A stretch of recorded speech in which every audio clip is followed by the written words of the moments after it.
Hello, liaisons. Thank you for taking the time out of your schedule to join me. My name is Vanessa Waters, and I am the McKinney-Vento Immigrant Grant Manager at the Tennessee Department of Education.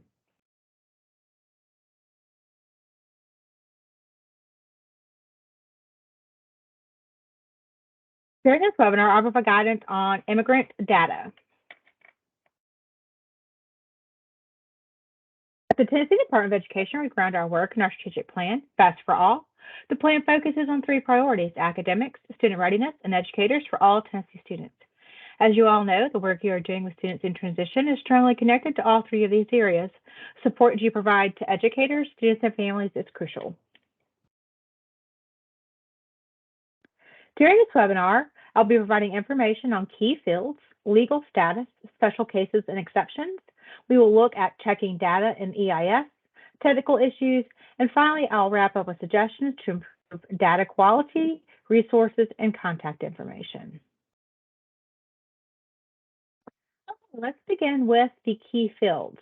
There are three key fields that apply in the immigrant collection. First, the immigrant flag. Second, date first enrolled in U.S. school. And third, birth country.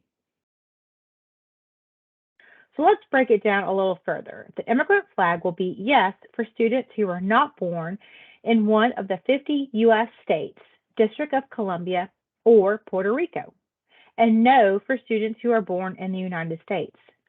It is important to note that the immigrant flag is a permanent part of the student's record and will be yes for the student's entire enrollment history. Please be sure that you do not remove the yes.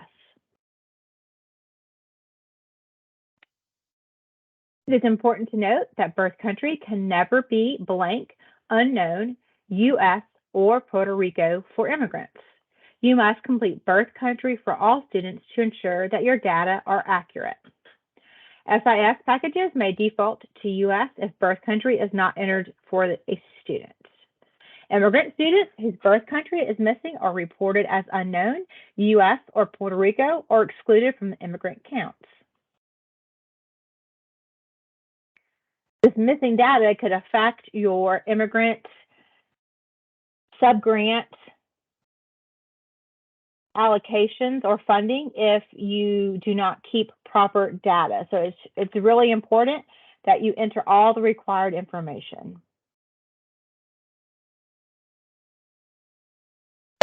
The date the student was first enrolled in the U.S. school.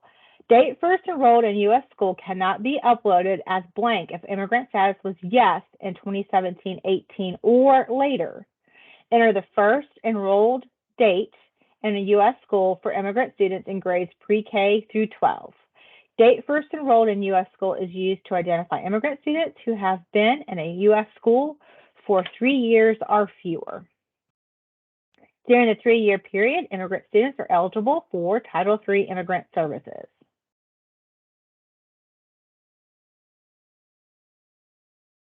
Note that the term immigrant, as used in Title III, is not related to an individual's legal status in the United States.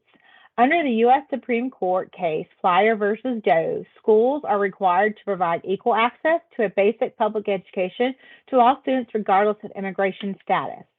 For more information, see the U.S. Department of Education's Office of Civil Rights, OCR, guidance for school districts to ensure equal access for all children to public schools regardless of immigration status, available at Equal Rights to Education.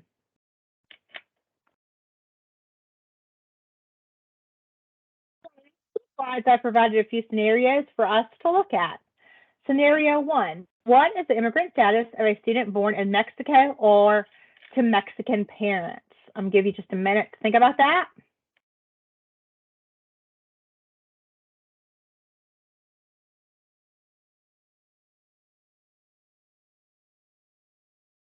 The answer is the student is an immigrant, a non-U.S. citizen who was born outside of the U.S. Code immigrant status as yes.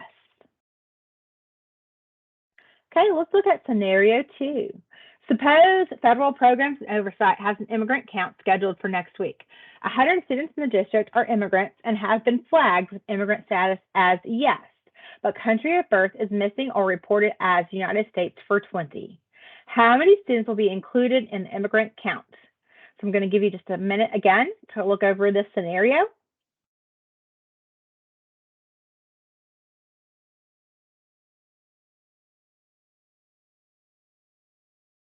So the answer is the immigrant count will include 80 students. So again, it's very important that you enter all the data correctly in order to qualify for your immigrant subgrant funding.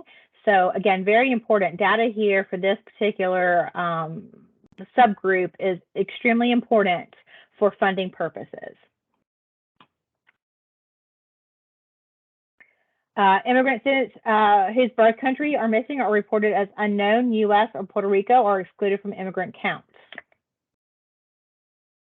So let's look at our last scenario. Sorry, an immigrant student first entered a school in the United States in August 2016. How long is she eligible for Title III immigrant services? And how long does her immigrant status remain? Yes. Give you just a minute to think about that.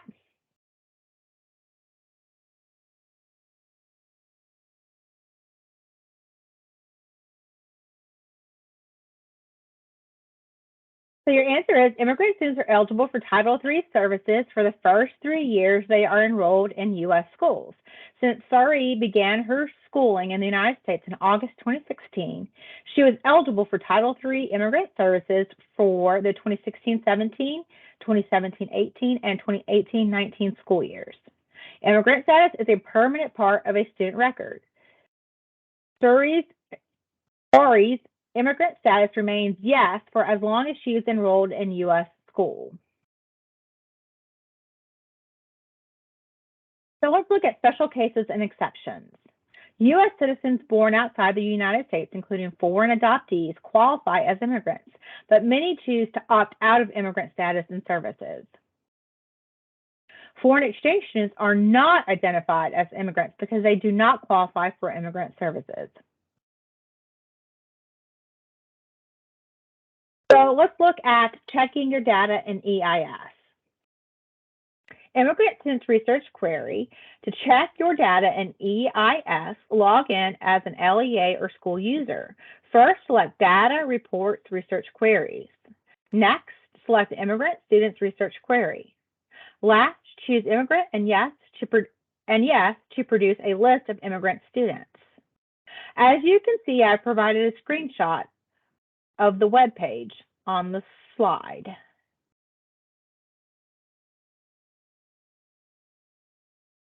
Now let's look at how to get Immigrant Students Research Query results.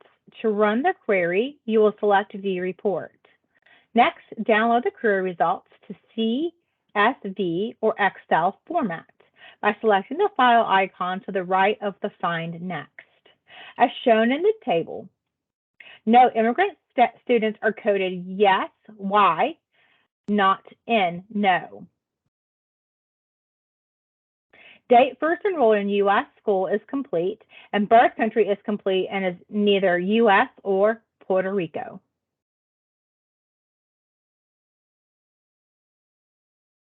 Technical issues in changing the field codes. Changes to the immigrant flag. When the value of immigrant flag changes, EIS generates an informational error message that contains the previous value and a request to confirm the new value. If the new value is correct, no further action is needed. If the new value is incorrect, please revise your data in SIS and restage your data in EIS.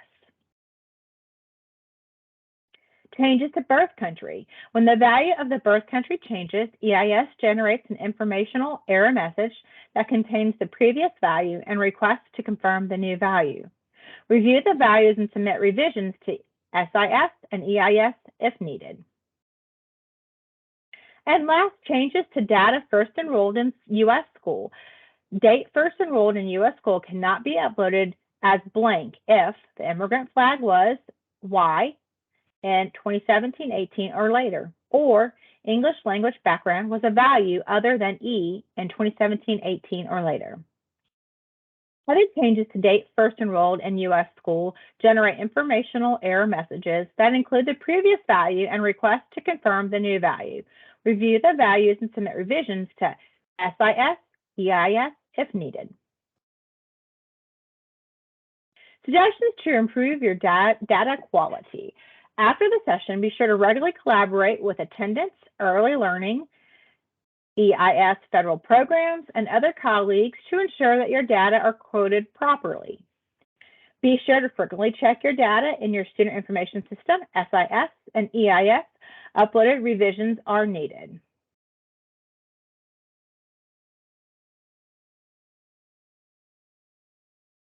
On the slide, you can find the provided resources, department resources, and ePlan, TDO resources. You can also find federal resources, immigrant unaccompanied children enrolled fact sheet, non-regulatory guidance for English learners in Title III. Nonprofit resources would be immigrant students from Schoolhouse Connection. And you can contact Trish Kelly if you have immigrant data and coding questions at trish.kelly@tn.gov. For questions on immigrant programming, you can contact me, Vanessa Waters, at vanessa.waters@tn.gov. And for EIS errors and registration problems, please contact the District Technology Support Team at dt.support@tn.gov.